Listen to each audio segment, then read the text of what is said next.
गिरते हैं शहसवार ही मैदान जंग में, वो तिफल क्या गिरे जो घुटनों के बल चले। हाँ, मानते हैं कि बीजेपी की बड़ी जीत हुई है और कांग्रेस की हार भी हुई है, इसको भी हम मानते हैं। मगर अगर आप एक तरफ ये देखेंगे कि कांग्रेस जिन मुद्दों पर लड़ाई लड़ रही थी, या हम उन मुद्दों को जनता तक ठीक से पहुंचा नहीं पाए, या जनता को ये समझ में बात नहीं आया, लेकिन फिर भी जीत का मुबारकबाद है बीजेपी को। और इस बात का भी मुबारकबाद है कि फिर वही नफरत का बाजार गर्म करके पूरे भारतवर्ष में, और खासकर ये 3 स्टेट, जिस तरह से बीजेपी का पूरा अमला, मिनिस्टर से लेकर के प्राइम मिनिस्टर तक, जिस तरह का हथकंडा और जो जो अल्फाज इस्तेमाल किया गया है, ये देश के लिए अच्छा नहीं, और खास करके नौजवानों के लिए अच्छा नहीं है। क्यों? तालीम से तुम मोड़ दिए जाओगे, इनका जो सिस्टम है, और जिस सिस्टम से ये इलेक्शन जीत रहे हैं, तालीम से तुम मोड़ दिए जाओगे, फिर किसी जुर्म में जोड़ दिए जाओगे। और मैं अपने नौजवान साथियों के, भारतवर्ष के नौजवान, एक एक नौजवान साथियों को ये कहूँगा कि तालीम से तुम मोड़ दिए जाओगे, फिर किसी जुर्म में जोड़ दिए जाओगे। हाथ से हाथ जोड़कर जंजीर बना लो यारो, वरना धागे की तरह तोड़ दिए जाओगे। इसी पैटर्न पर भाजपा जीतने की कोशिश कर रही है और कहीं ना कहीं कामयाब हुई है। हम उससे हताश नहीं हैं। हमारा स्ट्रैटेजी हो सकता है कहीं कुछ कमी बेशी रह गया हो, भूल भाल कुछ हुआ हो और मुद्दों को आवाम तक लेके जा ना पाए, लेकिन उसके बाद भी जिस तरह से राजस्थान के सरकार ने और छत्तीसगढ़ के सरकार ने जिस तरह से लोगों के लिए काम किया था, हाँ, राजस्थान में एक ट्रेंड ये चलता है कि 5 साल ये पार्टी और 5 साल फिर दूसरी पार्टी, इस तरह का ट्रेंड चलता है। लेकिन छत्तीसगढ़ के रिजल्ट से हम खुद भी बहुत अफसोस है हमको कि ये तरह का रिजल्ट कैसे आया छत्तीसगढ़। क्या वजह आपको क्या लग रही है? देखिए, मैंने तो कहा ना पहले कि जिस तरह का राजनीति भारतवर्ष में बनाया जा रहा है, मुद्दों से हटा करके ऐसा मुद्दा लाया जा रहा है जो मुद्दा आम लोगों के लिए कोई फायदा साबित नहीं होगा, लेकिन बार बार उसी मुद्दे पे चुनाव लड़ा जा रहा है।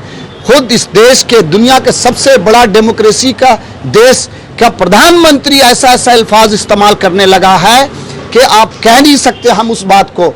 और इन चीज़ों पर वो, और उनका ये व्हाट्सएप यूनिवर्सिटी जो चल रहा है, जिस तरह का फेक खबर, जिस तरह के हिंदू मुसलमान के बीच में दरार पैदा करना और फिर उसको वोट के राजनीति में तब्दील करना, ये कहीं ना कहीं लोगों को, कुछ लोगों को हिट किया है, जिसका ये नतीजा है।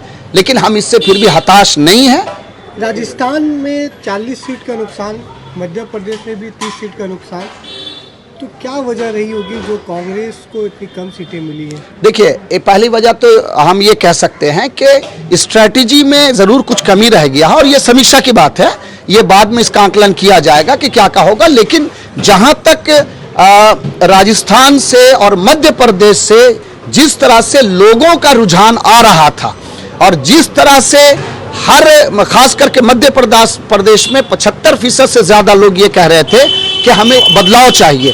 क्यों? क्योंकि जिस तरह से मध्य प्रदेश में 18 साल की निकम्मी सरकार, 18 साल की निकम्मी सरकार जो कई करप्शन में लिप्त थे, और शायद दुनिया का सबसे बड़ा व्यापक घोटाला जो मध्य प्रदेश सरकार ने किया है, उसके बावजूद भी हम लोगों के तक नहीं, हमारा मैसेज नहीं पहुंच पाया।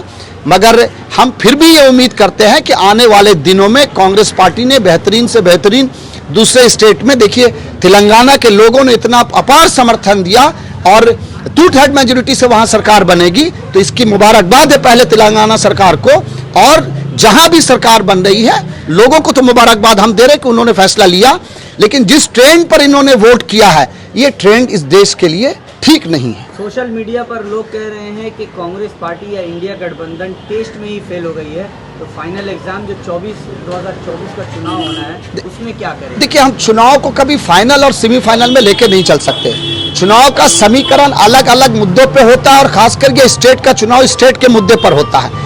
लेकिन अगर आप राहुल गांधी विशेष एक फेस को देख करके अगर चलना चाहेंगे, तो भारत जोड़ो यात्रा के बाद जिस तरह से राहुल गांधी को सम्मान मिल रहा है, जिस तरह से राहुल गांधी सड़क पर से लेकर के संसद तक लोगों के मुद्दे को उठा रहे हैं, लोगों का अपार समर्थन मिल रहा है, और हमें जरा सा भी इस बात में संदेह नहीं है कि आने वाले दिनों में राहुल गांधी पे ही लोग भरोसा करेंगे, भारतवर्ष के लोग। मोदी मैजिक को आप नकार रहे हैं, अभी भी असल में हकीकत यह है कि मोदी मैजिक कहीं है ही नहीं।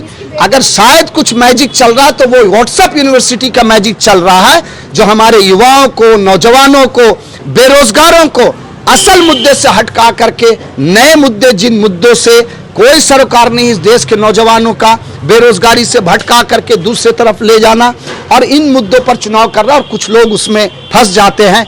आवाम के, भारत की आवाम तो एक कह लीजिए कि बड़े कम समझने वाले तो नहीं, लेकिन बड़े मासूम टाइप के लोग हैं, उनके बरगलावे में आ जाते हैं। एक्सपर्ट का कहना है कि लाडली बहना मध्य प्रदेश में काम करेगी, जो वहाँ की सरकार ने लॉन्च किया लाडली बहना 2000 रुपये महीना दिया जाएगा, तो कहीं ना कहीं कांग्रेस फेलियर नजर आई। देखिए 18 साल से मध्य प्रदेश की सरकार सिर्फ करप्शन कर रही थी। 18 सालों में मध्य प्रदेश के भाजपा सरकार को, शिवराज सिंह को कभी भी लाडली बहनों का कोई उनको सूझबूझ नहीं पता चला, और ना वहाँ बहन के अलावा भगने भी तो हैं जो बेरोजगार पड़े हुए हैं, जिनको आपने व्हाट्सएप यूनिवर्सिटी में नौकरी दे दिया है, उनके बारे में क्यों नहीं सोच रहे हैं वो। तो ये सब कहने की बात है, लेकिन हाँ एक बात है, हार हुआ उसको हम तस्लीम करते हैं, और हम समझते हैं कि हमारे लीडरशिप जिन्होंने आज देश को एक नया रास्ता दिखाने की कोशिश की है, जो आम लोगों की, गरीबों की, मजदूरों की, नौजवानों की, बेरोजगारी की, महंगाई की बात राहुल गांधी कर रहे हैं, आने वाले दिनों में हम इस देश को उस मुद्दे तक जरूर समझा पाएंगे। नकार रही है ना राहुल गांधी को, कहाँ जनता पसंद?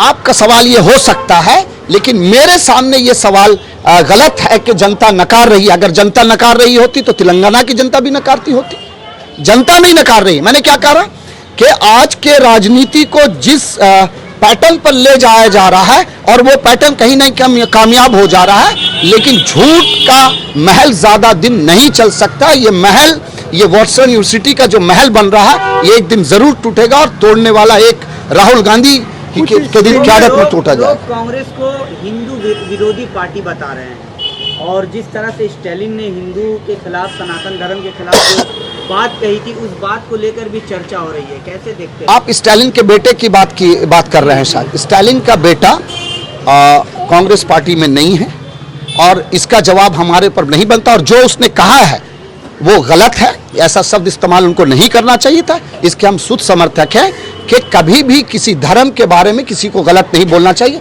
सबके लिए अपना अपना धर्म प्यारा होता है, और सबको अपना अपना धर्म मान सम्मान के साथ मानने का और उस पर चलने का सबको अधिकार है। सीनियर जर्नलिस्ट का कहना है, कुछ सीनियर जर्नलिस्ट टीवी डिबेट में कह रहे हैं कि कांग्रेस की ओवर कॉन्फिडेंस से दोनों राज्यों में शिकस्त मिली है। मैं समझता हूं कि ओवर कॉन्फिडेंस का जो मामला है, शायद मुझे भी लगा कि कुछ लोग ओवर कॉन्फिडेंस हुए, शायद उसका भी कुछ खामियाजा कांग्रेस को भुगतना पड़ रहा है। लेकिन जहां तक हम अपनी पार्टी को जानते हैं, और जो काम करने का मेरा जो ये है, ऐसे लोगों को जरूर CWC देखेगी, और खुद राहुल जी और मल्लिकार्जुन खड़गे जी, जिन्होंने अपार मेहनत किया इस पार्टी को जिताने के लिए, इस पर वो जरूर समीक्षा करेंगे। विधानसभा में ही कांग्रेस का बैटरी डाउन हो चुका है, तो लोकसभा में क्या मोदी का सामने हर मोदी, घर घर मोदी का सामने टिक पाएगी कांग्रेस? देखिए विधानसभा, मैंने कहा विधानसभा का चुनाव का मुद्दा अलग होता है, और लोकसभा का चुनाव का मुद्दा अलग होता है।